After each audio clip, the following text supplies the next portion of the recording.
சொன்னவன் யாரடா? கோத்தபாய ராஜபக்சே, அவன் கீழே இருந்த ராணுவ தளபதிகள். போய் சரணடைங்கள் என்று சொன்னவர்கள் யாரடா? அன்றைக்கு ஆட்சியில் இருந்தவர்கள். இவர்கள் பேரை சொல்லணுமா? என் அண்ணன் நடேசன் பூலித்தேவன் இன்னும் 3 தளபதிகள் 300 பேரோடு போய் வெள்ளை கொடியோடு சரணடைந்தவர்களை கொலை செய்யக்கூடாது என்பது சர்வதேச போர் மரபு. எப்படா கொன்ன? ஏன் கேட்கல? ஏன் நாதி கிடையாது? முள்ளிவாய்க்கால் இருந்து வெளியே வாருங்கள், எல்லோரும் வாருங்கள், வாருங்கள், நாங்கள் பாதுகாப்பு தரும். அழைத்தவன் அவன் சிங்கள ராணுவம், சிங்கள அதிகாரம். மக்கள் துயருற்று துன்பப்பட்டு இப்படி இருப்பதை பார்த்தால் பன்னாட்டு சமூகம் பரிந்து பேச வரும் என்று எதிர்பார்த்த தலைவன் ஏமாந்தார். இதை பார்த்து மானுடன் பேசுகிற மகத்தான பெருமக்கள் எவனாவது ஒருவன் மனச்சான்றோட பேச வருவான் என்ற அவனுடைய நம்பிக்கையில் மண்ணெளி போட்டார்கள். வழிகளை மக்களை அனுப்புங்கள் என்று அனுப்பினார்கள்.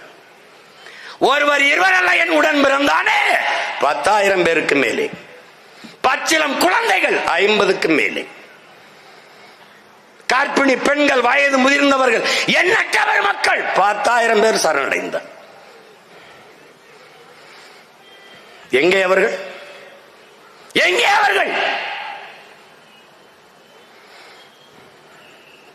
அடுத்து வந்த அதிபர் சிறிசேனா, அங்கே வந்த ராணுவ தளபதி, எங்கே அவர்கள் என்ற கேள்விக்கு சொன்ன பதில் எல்லோரும் செத்து போய்விட்டார்.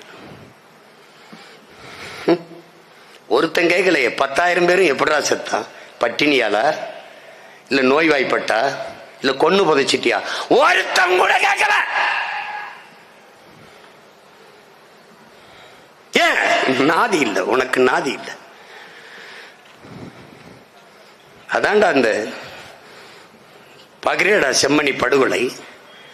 தாயை கட்டி பிடிச்சபடியே பிள்ளை பள்ளிக்கூடத்துக்கு கொண்டு போன புத்தக பையோட செத்து புதைச்சதை பாருடா. ஏன்னா நாதி கிடையாதுடா உனக்கு. உனக்கு ஒரு இளவு மயிலாண்டா இருக்கு. சாதி மதம் கட்டிக்கிட்டு சாடா. வேற என்னடா வச்சிருக்க நீ? என்ன வச்சிருக்க? என்ன வச்சிருக்க? என்னடா வச்சிருக்க? உனக்கு மொழி பெருமை, இனப்பெருமை, வரலாற்று பெருமை, வாழ்ந்த பெருமை ஏதாவது உண்டா? எளவு சாதி மத பெருமை. கட்டி மாண்டு போனாய், மாண்டு போனாய்.